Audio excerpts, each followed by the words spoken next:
विधानसभेच्या निकालामध्ये आरजेडी अवघ्या 33 जागांवर आघाडीवर आहे। 2020 ला 75 आमदार असलेल्या सगळ्यात मोठा पक्ष ठरलेल्या तेजस्वी यादव यांची आरजेडी आता फक्त 33 जागांवर आघाडीवर आहे।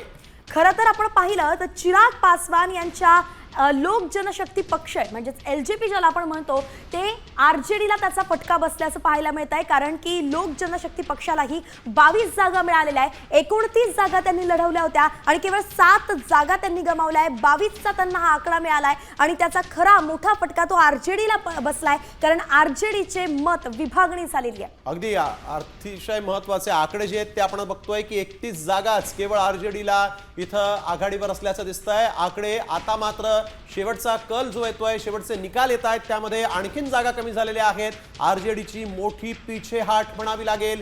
केवळ 31 जागा या आरजेडी आघाडीवर असल्याचं दिसतंय। पासवान यांच्या लोक जनशक्ती पक्षाचा आरजेडीला फटका बसलेला आहे। केवळ 31 जागांवरच आरजेडीला आघाडी मिळालेली आहे, तर तेजस्वी यादव जे आरजेडीचा चेहरा होते ते 219 मतांनी आता आघाडीवर आहेत।